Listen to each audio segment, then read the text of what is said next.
नमस्कार, स्वराज एक्सप्रेस में आप सभी का स्वागत है। बात छत्तीसगढ़ की में मैं हूं आपके साथ कविता पांडे और आज का हमारा मुद्दा है ईडी बना हथियार, सियासत बरकरार। छत्तीसगढ़ में ईडी की बढ़ती सक्रियता सुर्खियों में है, जहां एक और ईडी ने दर्जन भर कार्रवाई करते हुए कई लोगों की गिरफ्तारियां की है। राजनीतिक गलियारों में भी आरोप प्रत्यारोप का दौर देखने को मिला है। इस बीच मुख्यमंत्री के सलाहकार विनोद वर्मा ने भारतीय जनता पार्टी के नेताओं पर आरोप लगाया है कि कांग्रेस के नेताओं को बदनाम किया जा रहा है। इसी पर आगे रिपोर्ट देखिए और इसी पर खास मेहमानों के साथ चर्चा करेंगे। मुख्यमंत्री के राजनीतिक सलाहकार विनोद वर्मा ने कांग्रेस मुख्यालय राजीव भवन में प्रेस कॉन्फ्रेंस को संबोधित किया। इस प्रेस कॉन्फ्रेंस में विनोद वर्मा ने महादेव ऐप मामले से जुड़े कई तथ्यों को पेश किया। विनोद वर्मा ने कहा कि छत्तीसगढ़ में 72 मामले महादेव ऐप पर दर्ज किए गए हैं और 1.5 करोड़ रुपए से ज्यादा पैसा जब्त किया गया है। मुख्यमंत्री ने भी केंद्र को इसे बैन करने पर पत्र लिखा है, मगर इस पर अब तक रोक नहीं लगाई गई है। विनोद वर्मा ने भारतीय जनता पार्टी के नेताओं पर आरोप लगाते हुए कहा है कि 3 नवंबर को एक व्यक्ति को गिरफ्तार किया गया, जिसमें उसने कहा कि बघेल को पैसा पहुंचाने आया था, लेकिन ईडी ने इसे भूपेश बघेल से जोड़ दिया। वैसे ही एक वीडियो जारी किया गया जिसमें किसी वर्मा का जिक्र किया गया। उसमें भारतीय जनता पार्टी के नेताओं ने अनुमान लगा लिया कि वह व्यक्ति विनोद वर्मा है, इसलिए मेरे वकील ने सिद्धार्थ नाथ सिंह, अनुराग अग्रवाल और केदार गुप्ता को नोटिस भेजा है और अब उनके खिलाफ मानहानि का केस दर्ज होगा। उन्होंने आगे ये भी कहा कि कांग्रेस के लोगों के साथ दुष्प्रचार हो रहा है और अनजान लोगों के बयान पर कांग्रेस नेताओं के घर छापा पड़ रहा है और हम इस पर लगातार सवाल उठा रहे हैं। और इसके बाद से माननीय मुख्यमंत्री भूपेश बघेल जी लगातार कह रहे हैं कि ऐप को रोक लगाने का अधिकार अब सिर्फ केंद्र सरकार को है, क्योंकि ये किसी विदेशी धरती से चलता है। और आशंका भी ये जाहिर की कि इस पर रोक इसलिए नहीं लग रही है, संचालकों को गिरफ्तार इसलिए नहीं किया जा रहा है क्योंकि भारतीय जनता पार्टी की महादेव ऐप के संचालकों से कोई साठगांठ हो गई है। विनोद वर्मा के प्रेस कॉन्फ्रेंस के बाद भाजपा की तरफ से भी बयान आया है, जिसमें उन्होंने विनोद वर्मा को भाजपा सांसद सुनील सोनी ने कहा कि उनका यह दावा करना अच्छा नहीं लगता। दावा करने के बजाय वह अपने भविष्य को देखे और उसे सुधारने का प्रयास करे। अरे विनोद वर्मा जी चार्जशीटेड है और उनको जो है इतना दावा करना बहुत ज्यादा अच्छा नहीं लगता है और वो दावा वगैरह करने की बजाय जो है वो अपने भविष्य को देखे और उसको सुधारने का प्रयास करें। कुल मिलाकर महादेव ऐप सट्टा मामले में सियासत तेज हो गई है। इस पूरे मामले को जिस तरीके से भाजपा ने कांग्रेस से जोड़ दिया है, तो वहीं कांग्रेस भी इस पर अपनी पूरी सफाई सबूत सहित देती नजर आ रही है। बावजूद इसके भाजपा का आरोप बरकरार है। देखने वाली बात होगी कि आखिरकार जिस तरीके से कांग्रेस ने भाजपा के कई लोगों पर मानहानि का दावा करने की बात कही है, इस मुद्दे पर सियासत कितनी दूर तक जाएगी। रायपुर से स्वराज एक्सप्रेस के लिए हेमंत शर्मा की रिपोर्ट।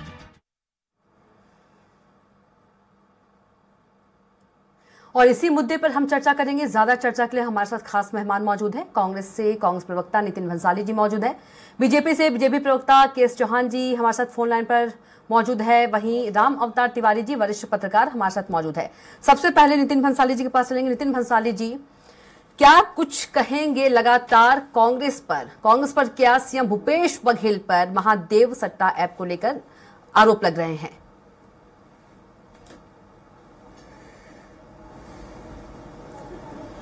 12 अक्टूबर 2022 को जिला पुलिस अधीक्षक ने इसमें गूगल को पत्र लिखकर इस ऐप को गूगल प्ले स्टोर से हटाने की मांग की पत्र लिखा।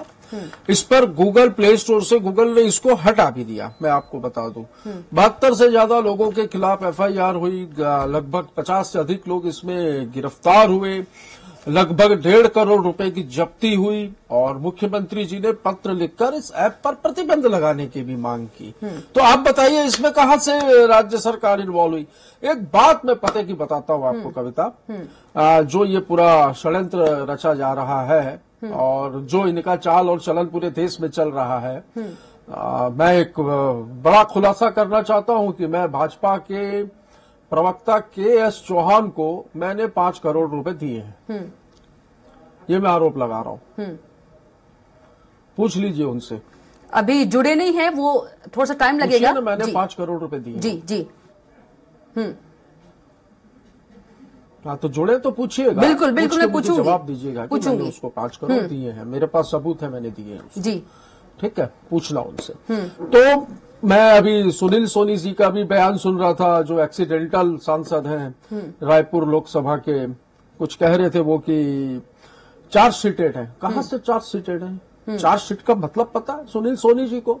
मुझे लगता है कि 5 साल महापौर और लगभग 4.5 साल लोकसभा सांसद रहने के बाद भी जो एक परिपक्वता और एक मैच्योरिटी जो एक पॉलिटिशियन में आनी चाहिए, वो सुनील सोनी जी में नहीं है। जिन जिन राज्यों में भारतीय जनता पार्टी की सरकार नहीं है, उन राज्यों में ये बीजेपी के 3 जमाई ईडी, आईटी, सीबीआई हर जगह सक्रिय रहते हैं जी। और जो लोग बड़े बड़े अपराधों में जिनके खिलाफ ईडी, आईटी और सीबीआई की कार्रवाइयां चलती, वो भाजपा में आते हैं, क्लीन चिट मिल जाती है। वो हेमंत बिस्व शर्मा असम के मुख्यमंत्री खुलेआम घूम रहे हैं छत्तीसगढ़ में, शारदा चिट फंड घोटाले में आरोपी है। ये छगन भुजबल, ये अजीत पवार, ये एकनाथ शिंदे, ये सब भाजपा के वॉशिंग मशीन में गए, धुल के साफ हो गए। सारे केस, सारे कार्ड इनके ऊपर से खत्म हो गए और एकदम पाक साफ हो गए, गंगा डाली इन्होंने। तो ये भाजपा जो है ईडी को अपनी फ्रंटल ऑर्गेनाइजेशन के रूप में काम करवा रही है छत्तीसगढ़ में। और जिस प्रकार लेकिन नितिन जी बीजेपी तो ये कह रही है ना, सरकार को बदनाम करने की साजिश कर रही है, इसका जनता मुंह तोड़ जवाब देगी। लेकिन बीजेपी तो ये कह रही है कि जो महादेव एफ सट्टा का मालिक है वो ये बात कह रहा है कि मैं सीएम भूपेश बघेल का नाम ले रहा है कि 508 करोड़ मैंने दिए। एक सटोरिया है कविता जी, एक सटोरिया जो हजारों किलोमीटर दूर से बैठकर वीडियो जारी कर रहा है और वो कहता है कि मैंने पैसे दिए। सटोरिया सही है जिसको पकड़ना चाहिए, जो सटोरिया वीडियो जारी कर रहा है उसका वीडियो तो ईडी और बीजेपी वायरल कर रही है। तो ये सटोरिया जुड़ा किसके साथ है? ये सटोरिया काम किसके साथ कर रहा है? ये देखने की बात है। ये कौन सी बात हुई कि वो ये कह रहा है? अरे एक अपराधी की बात पे आप भरोसा कर रहे हैं? आप खुद उस अपराध में लिप्त हैं, या यही आरोप विनोद वर्मा जी ने लगाया है? मानहानि भी ठोकी है कि कोई बोल दे आपका नाम मालिक की तरफ से नितिन भंसाली जी, तो बहुत सी लड़कियां होंगी, नितिन भंसाली बहुत सी महिलाएं होंगी। मैं अगर बोल दूं ये कविता ने बोला तो इसका मतलब कविता पांडे ने बोला, ऐसा नहीं होता। नितिन भंसाली जी, माफ कीजिएगा, केएस चौहान जी, नितिन भंसाली ने आपको 500 करोड़ रुपए दिए, उनके पास सबूत भी है। नितिन भंसाली जी ऐसा कह रहे हैं कि सवाल पूछिए। 5 करोड़ माफ कीजिएगा, 5 करोड़ दिए आप तो और ठीक है, 5 करोड़ दिए। 5 करोड़ रुपए मैंने 5 करोड़ रुपए बीजेपी के प्रवक्ता केएस चौहान को दिए हैं। मैं लाइव स्क्रीन पे आरोप लगाता हूँ। बिल्कुल बिल्कुल। देखिए कविता जी, ऐसा है कि इतने जिम्मेदाराना पद होने के बावजूद विनोद वर्मा जी मीडिया के सामने इतना झूठ बोलते हैं। तो नितिन भंसाली की क्या विश्वास है? मतलब नितिन भंसाली जो जी तो उनको फॉलो ही करेंगे, वो भी झूठ बोलेंगे बोलेंगे। दूसरी बात ये इन्होंने सबसे केएस चौहान जी सुनिए, जिस तरीके से जो कांग्रेस है वो कह रही है कि हम भी बोल देंगे, प्रधानमंत्री के ऊपर आरोप लगा देंगे, तो सेम वही जो बात है नितिन भंसाली जी कह रहे हैं, मैंने केएस चौहान जी को 5 करोड़ रुपए दिए, सबूत भी है उनके। 5 करोड़ केएस चौहान को दिए, 6 करोड़ रुपए डॉक्टर रमन सिंह को दिए, 10 करोड़ अमित शाह को दिए। इनके प्रश्न का जवाब दीजिए आप। जी बोलिए, मेरे को बोलने देंगे? हाँ बोलिए ना, लेकिन इसके प्रश्न का जवाब नितिन भंसाली जी का। जी बोलिए, जो आरोप लगाए हैं। कविता जी, जो फैक्चुअल बातें हैं पहले हम उस पर बात कर लें, फिर इनके भी बारे में बात कर लें। फैक्चुअल बात यह है कि 2 सरासर झूठ बोले हैं इन्होंने। वो ये बोला है, सबसे पहला झूठ ये बोला है कि केंद्र सरकार ने अभी तक ऐप को प्रतिबंधित नहीं किया है। ठीक, तो 6 नवंबर को प्रौद्योगिक मंत्रालय ने 6 नवंबर को महादेव ऐप के साथ 22 टोटल ऐप ये सभी को मालूम है। सबसे बड़ा झूठ, सबसे बड़ा ये विनोद वर्मा जी ने अपने प्रेस कॉन्फ्रेंस में बोला है कि ऐसा अक्टूबर को हमने बोला था। ठीक है जी। दूसरा झूठ इन्होंने ये बोला है कि मुख्यमंत्री जी ने केंद्र को पत्र लिखा था, सिफारिश की थी बंद करने के लिए। तो मैं आपको बता दूं कि कोई भी रिकॉर्ड, संघीय व्यवस्था कोई भी रिकॉर्ड और कोई भी मतलब पत्र व्यवहार जो होता है उसमें कोई भी ऐसा रिकॉर्ड नहीं है कि 6 नवंबर 2023 तक, ये नोट कर लें आप, 6 नवंबर 2023 तक मुख्यमंत्री जी का कोई पत्र या उनके दूसरे कोई मंत्रालयों से पत्र केंद्र सरकार को कि महादेव ऐप को बंद किया जाए की। ये तो सिफारिश हुई है। ईडी जब 5 नवंबर को 5.5 करोड़ रुपए पकड़ती है एक ड्राइवर के उसमें, जिसका नाम बब्बा है, और वो सब जानते हैं कि वो किसके करीबी है। तीसरा, ये 2 झूठ तो बहुत ज्यादा बोले। तीसरा ये बोला है कि किए हुए हैं, ठीक है, बहुत किए हुए हैं, और उसमें 1.5 करोड़ रुपए। तो 72 केसेस आपने जो इसमें संदिग्ध थे उसमें नहीं, उसके नहीं किए हैं आपने। ऐसा कोई धरना और दर्द दबोची या कहीं ग्रुप को पकड़ा हो या कोई पैसे बरामद किए हो, तो ऐसा नहीं किया है। 72 केसेस किसके हैं? जो बेचारे मतलब खुद शिकार हैं, जिनका अकाउंट नंबर लेके और उनको शिकार बनाया गया, उनके अकाउंट में पैसे लाए गए हैं। इस टाइप का फर्जीवाड़ा करने का जो शिकार हैं, शिकार लोगों ने अधिकतर 72 लोगों में शिकारी लोगों ने बेचारों ने वहां पर शिकायत की है। चौथा, अभी आप ये बोल रहे थे कि आरोपी पे क्या मतलब अपराधी नहीं होता है, वो आरोपी होता है। आरोपी है शिवम सोनी आरोपी है। तो आरोपी पे क्या एतबार करना? तो मैं ये बोलना चाहता हूं कि पूर्व मंत्री के सीडी कांड में आप बेल पे हैं। कौन बेल पे हैं? तो विनोद वर्मा जी बेल पे हैं, और वो भी आरोपी हैं। तो बिल्कुल सही बात है कि आरोपी की बातों में क्या विश्वास करना। दूसरी बात, अब आ जाइए इधर, नितिन भंसाली जी बोल रहे हैं कि मुझे 5 करोड़ रुपए, ठीक है, तो सुनिए ना, आरोपी है ना, विनोद वर्मा जी आरोपी है, बिल्कुल थोड़ा देख के आइए। विनोद वर्मा जी आरोपी है, बेल पे हैं वो। दूसरे केस की बात कर रहे हैं। आरोपी हो ना, ऐसा लिया है ना? है?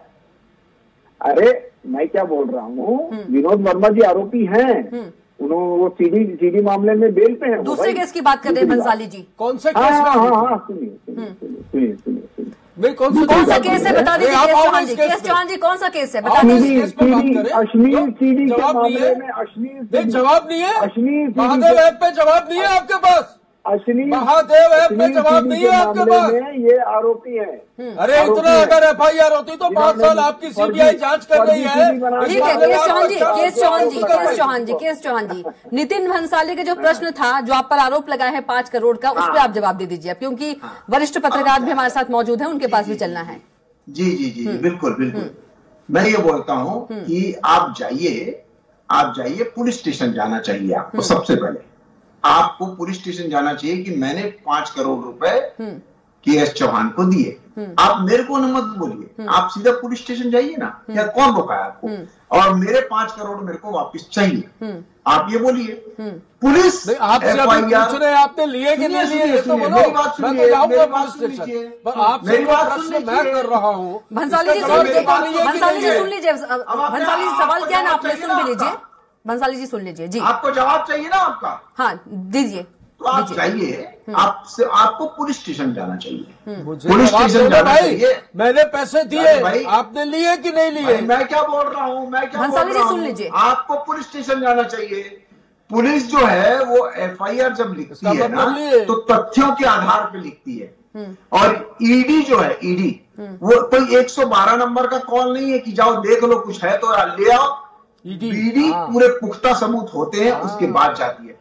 2022 की शुरुआत में, कविता जी 2022 की शुरुआत में, मैं इस चैनल में एक सवाल करूंगा, जिम्मेदारी से ये मांग करता हूँ, यदि बीजेपी इस मामले में जो व्यक्ति अंदर हुआ उसका नार्को टेस्ट करवा दे, तो दूध का दूध और पानी का पानी हो जाएगा कि किस तरीके से मार पीट कर ईडी ने दबाव डालकर बयान लिखवाए होंगे। और ऐसा एक मामला नहीं है। ईडी शिवम सोनी जो है, महादेव ऐप का जो मालिक है, आरोपी है, तो उसका नार्को टेस्ट हो जाए। 5% सक्सेस रेट है ईडी का।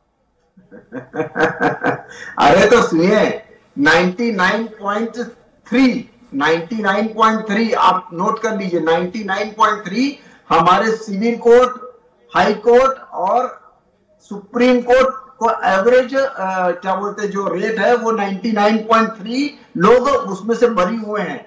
ये समझ के चलिए। चलिए ठीक है, रामोदास तिवारी के पास चलिए, आएंगे आपके पास, आएंगे। भाजपा के है कि ईडी के? आएंगे। ये केस चौहान जी, कांग्रेस तो ईडी पर भी आरोप लगाती है कि ईडी जो है बीजेपी की ही है। अरे क्यों पक्ष ले रहे हो भाई? ठीक है। राम अवतार तिवारी जी, जो कांग्रेस बार बार कह रही है कि प्रधानमंत्री नरेंद्र मोदी जो है चुनावी सभाओं में से मुद्दा बना रहे हैं, क्या कांग्रेस के खिलाफ बीजेपी जो है वो षड्यंत्र कर रही है? क्योंकि चुनाव एकदम ही करीब है और पहले चरण का जो मतदान है वो हो भी गया है, तो क्या लगता है कि छवि खराब की जा रही है मुख्यमंत्री भूपेश बघेल की? ये एक चुनाव के दौरान है जी। चुनाव में राजनीति में साम दंड भेद सभी रूप काम करते हैं। कौन सा किस रूप में काम कर रहा है और उसको सब जानते रहते हैं। कुछ जनता के बीच जनता समझदार है, क्यों ऐसा हो रहा है, क्या हो रहा है, ये एक बड़ा मुद्दा है। कौन आरोप लगा रहा है, किसका आरोप सही है, किसका आरोप गलत है, क्यों ऐसा हो रहा है, एक बहस का मुद्दा हो सकता है। कोई किसी के साथ खड़ा हो सकता है, मगर लोकतंत्र है, लोकतंत्र में सबको अपनी बात कहने का हक है। प्रजातंत्र का चुनाव हो रहा है, चुनाव में जनता जिसको अच्छा मानेगी उसको जनता चुनाव में जिताएगी, जनता उसको सरकार बनाएगी। तो इस समय चुनाव का समय है, चुनाव को निष्पक्ष तरीके से लोकतंत्र का चुनाव होने देना चाहिए। जो भी भ्रष्टाचारी है उसके भ्रष्टाचारी पर कार्रवाई होनी चाहिए, मगर भ्रष्टाचार की कार्रवाई में ये नहीं लगना चाहिए कि भाजपा पर नहीं हो रही है, कांग्रेस पर हो रही है, सपा पर हो रही है और मुलायम सिंह पार्टी पर हो रही है, लालू यादव पार्टी पर हो रही है, विपक्षी पार्टियों पर हो रही है, कांग्रेस भाजपा पर नहीं हो रही है। ये एक बड़ा सवाल, इसमें राजनीति ज्यादा घुस गई है। अब इस राजनीति का समाधान होना चाहिए। ऐसी संस्था है, इस संस्था का निष्पक्ष संस्था है, प्रभावी संस्था है, संसद ने उसको इतना अधिकार दिया है तो उसको अपना काम करने देना चाहिए। किस रूप में काम कर रहा है वो जनता भी देखती है, कोर्ट है, हर संस्था है। संस्था का उपयोग दुरुपयोग ये आरोप प्रत्यारोप की राजनीति हो सकती है, परंतु इस समय जो गंभीर चिंतन का जो विषय ये है कि राजनीति का दशा और दिशा बदली हुई है। राजनीति में इस समय जनता के लिए ज्यादातर मुद्दे उठनी चाहिए, जनता के बात होनी चाहिए, जनता के वादे को कौन पूरा कर पाया और आपका आगामी रोड पे क्या है। लेकिन यहाँ पर आरोपों की झड़ी लगी हुई है। ज्यादा प्रभावी तरीके से दोनों दल काम करेंगे तो ज्यादा प्रदेश का फायदा होगा, अच्छा संदेश जाएगा। ठीक है। ऐसे राजनीति में जो पार्टियां कर रही हैं या जो पार्टियां करने की कोशिश करी है, जो राज्य सरकार जो कर रही है, ठीक है, केंद्र सरकार कर रही है, इसकी समीक्षा आम जनता कोर्ट कचहरी है वो हम नहीं कर सकते जी। हम इन आरोप प्रत्यारोप की राजनीति के बाद ये बोल सकते हैं कि स्वस्थ तरीके से राजनीति होनी चाहिए, स्वस्थ तरीके से प्रशासन चलनी चाहिए। जो भी दोषी लोग हैं वो कार्रवाई होनी चाहिए।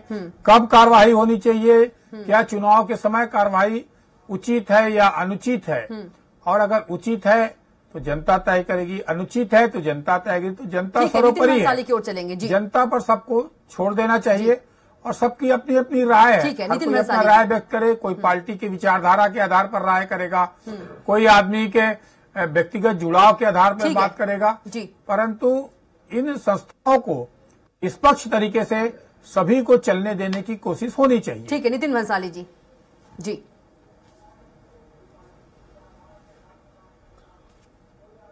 देखिए, ईडी वहीं पर कार्रवाई कर, ईडी की कार्रवाई का टाइमिंग देखिए आप।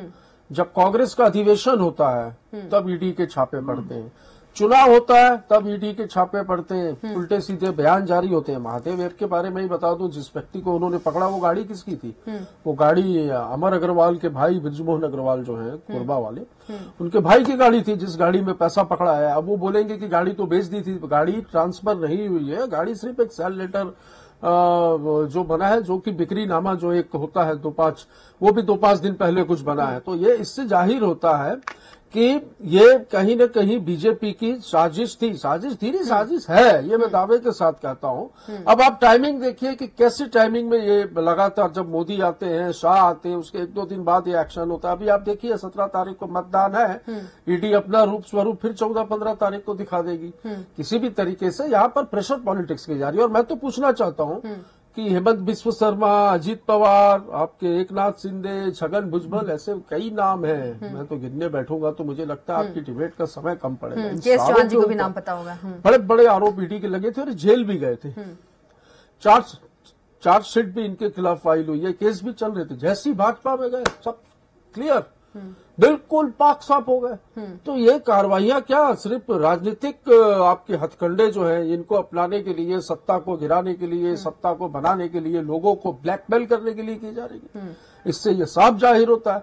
छत्तीसगढ़ में भी लगातार मैं पिछले 1.5 साल से देख रहा हूँ, भाजपा तो 5 साल में 4 साल सक्रिय नहीं थी। 1.5 साल पहले उन्होंने ईडी को सक्रिय किया और साल भर पहले बीजेपी सक्रिय हुई है। तो बीजेपी से पहले उनकी फ्रंटल ऑर्गेनाइजेशन यहाँ पर सक्रिय हुई, उसके बाद बीजेपी यहाँ पर सक्रिय हुई। तो सारी कार्रवाइयां जो हो रही है, ये सारी कार्रवाइयां जो है राजनीति से प्रेरित है। और आप देखिएगा कोर्ट में मुंह की खानी पड़ेगी इनके इन सारे मामलों को। केएस चौहान जी, कोर्ट में मुंह की खानी पड़ेगी, खिचड़ी बनाकर जो कोर्ट पे पेश करके जो समय खराब कर रहे हैं न्यायालय का। ठीक है केएस चौहान जी। देखिए, ईडी ने सौम्या चौरसिया और रानू साहू की 5000 पन्नों की और 1100 पन्नों की चार्जशीट पेश की। न्यायालय के पास गई और न्यायालय ने उनकी जमानत रद्द कर दी। ये मुंह की कौन खाया? चार्जशीट 150 पेज की नहीं है, पूरे फोटोकॉपी करके दिए पेपर। अरे आप बीच में बोले। ठीक है भंसाली जी सुन लीजिए, क्योंकि समय नहीं है, 1 मिनट ही बस। आरोपी हो गए, आरोपी हो गए। तिवारी जी के पास भंसाली जी समय बिल्कुल भी नहीं। भंसाली जी समय नहीं है, सुन लीजिए। क्या तरीका है? भंसाली जी समय नहीं है, सुन लीजिए, मात्र 2 मिनट है। जल्दी से केएस चौहान जी, तिवारी जी के पास जाना जल्दी से प्लीज। मैं ये बोलना चाहता हूँ कि शुभम सोनी ने बोला है कि बघेल और उसका बेटा बिट्टू, सीएम बघेल और उसका बेटा बिट्टू और उसके नजदीकी सलाहकार वर्मा, और विनोद वर्मा जी बोलते हैं कि उन्होंने बोला। केएस चौहान जी सुन लीजिए, एक जिम्मेदार प्रवक्ता की हैसियत से बोल रहा हूँ, आपके चैनल में कविता नोट करिए। इस डिबेट के बाद मैं मानहानि ठोकूंगा। ये कैसे नाम ले सकते हैं? एक अनजान व्यक्ति जो दुबई से बैठकर इनके इशारे पर वीडियो जारी कर रहा है, जिसको अरेस्ट करना चाहिए, उसके वीडियो को वायरल करके राजनीति, ओछी राजनीति खेल रहे प्रदेश में ये लोग। पूरे विश्व में सीएम बघेल कौन है और उनका बेटा बिट्टू कौन है ये सब जानते हैं, और उनके राजनीतिक सलाहकार कौन है ये भी सब जानते हैं। दूसरी बात, पूरे विश्व में केएस चौहान जी, जो नितिन भंसाली जी ने आपसे सवाल पूछा था, वो यही समझाने की कोशिश कर रहे हैं कि किसी कह देने से हो जाता है क्या? सबूत होना चाहिए, प्रमाण होना चाहिए। मैं वही तो बोल रहा हूँ आपको। किसी के भी कहने से इतने बड़े जनप्रतिनिधि, मुख्यमंत्री के ऊपर ईडी के अधिकारी 20-20 लाख रुपए घूस लेते राजस्थान में पकड़ा है। सौम्या चौरसिया के ऊपर आरोप कैसे लग जाएगा? रानू साहू के ऊपर आरोप कैसे लग जाएगा? नितिन भंसाली जी ये भी कह रहे कि नार्कोटिक्स करवा लीजिए। हाँ, अरे तो आप करवाइए ना, ये हमारा काम नहीं है, ये कार्यपालिका का काम है। मैं तो कह रहा हूँ नार्कोटिक्स करवा लीजिए, जो अभी आप लोगों ने महादेव है, जिन लोगों को पकड़ा है या जिन लोगों को। लास्ट कमेंट लेंगे तिवारी जी, मामला बहुत गर्माता जा रहा है। कविता जी, मेरी बात पूरी नहीं हुई है। समय हो गया, जल्दी से बात पूरी कीजिए। इसमें सबसे ज्यादा जरूरी बात यह है कि आईटी एक्ट धारा 69A आप लिख लीजिए। आईटी एक्ट धारा 69A के तहत छत्तीसगढ़ राज्य सरकार को ये हक है कि वो प्रतिबंध कर सकती है ऐसे गेमों का, ऐसे साइट का छत्तीसगढ़ में। क्यों इस तरह से तो आरोप प्रत्यारोप की राजनीति में लेकिन सीएम भूपेश बघेल ये भी तो कह रहे थे ना कि केंद्र क्यों नहीं की बंद। भूपेश बघेल ये भी कहते रहे केंद्र क्यों नहीं की बंद। और एक प्रदेश में ठीक है समय नहीं है। Tiwari ji last comment please, आप दोनों रुक जाइए, प्लीज दोनों रुक जाइए। भंसाली जी, केएस चौहान जी रुक जाइए, आप दोनों, समय नहीं है। तिवारी जी आप दोनों रुक जाइए, समय नहीं है। तिवारी जी प्लीज इंटरप्ट मत कीजिएगा। तिवारी जी जल्दी से। नहीं, उन्होंने बंद क्यों नहीं किया? ठीक है, समय नहीं है, तिवारी जी को बोलने दीजिए। ठीक है तिवारी जी, एक बहुत ही मजबूत और ठीक है जल्दी से तिवारी जी। ईडी की जो कार्रवाई हो रही है उस कार्रवाई को लेकर बहुत सारे लोग सुप्रीम कोर्ट भी गए हैं। उसकी कार्यप्रणाली को लेकर जिन लोग पर कार्रवाई हुई है वो भी गए हैं। विपक्षी दल लगातार आरोप लगा रहे हैं जी। उन सब मामलों को कोर्ट ने खारिज कर भी दिया है। तो ये कार्रवाई हो रही है, क्या भ्रष्टाचार हुआ है, नहीं हुआ है, भ्रष्टाचार हुआ है, कौन किया है, सारे मामले पर अलग अलग तरीके से दावे हो सकते हैं। परंतु इन जो संस्था है, उन संस्थाओं की निष्पक्षता पर, उनकी कार्यप्रणाली पर एक निष्पक्ष तरीके से जांच पड़ताल होनी चाहिए। जो ऐसी संस्थाओं को बदनाम नहीं करना चाहिए, या ऐसी कार्रवाई हो भी रही है तो इस तरह की कार्रवाई के स्वतंत्र जांच पड़ताल होते रहना चाहिए, ताकि जो वास्तविक में दोषी है उनके ऊपर कार्रवाई हो जाए। जो राजनीतिक प्रेरित की जो बात आ रही है, वो राजनीतिक प्रेरित ना होके कोई भी भ्रष्ट है, कोई भी गलत काम कर रहा है, उस पर कार्रवाई हो। ठीक है। इस पर कार्रवाई, चुनाव के दौरान कार्रवाई होने के कारण कई सवाल उठ रहे हैं। उन सवालों के मेरी बात सुनिए, चेक करने का काम 5 राज्यों में चुनाव है, न्यायाधीश का है, केएस चौहान जी, आम जनता का भी है। सिर्फ सब देख रही है कि इस तरह कार्रवाई हो रही है। भ्रष्टाचार हमारे देश में क्योंकि है। बीजेपी, क्यों कांग्रेस का कहना है कि बीजेपी को पता है कि वो हार रही है, इसलिए बगैर भारी पड़ रहा है आप पे। कांग्रेस कह रही है कि बीजेपी हार रही छत्तीसगढ़ में। आपके पास प्रदेश में नेता नहीं है। ठीक है, आप तीनों को बहुत बहुत धन्यवाद। नितिन भंसाली जी आपका भी, केएस चौहान जी आपका भी, और राम अवतार तिवारी जी आपका भी। तो महादेव ऐप ने छत्तीसगढ़ का जो सियासी पारा है वो बढ़ा दिया है। आरोप प्रत्यारोप का दौर जारी है, जहां प्रधानमंत्री से लेकर बीजेपी के जो बड़े नेता हैं वो लगातार सीएम भूपेश बघेल पर महादेव सट्टा जो ऐप है उस पर 508 करोड़ लेने के आरोप लगा रहे हैं। तो फिलहाल के लिए बात छत्तीसगढ़ की इतना ही। आप देखते रहिए स्वराज एक्सप्रेस। नमस्कार।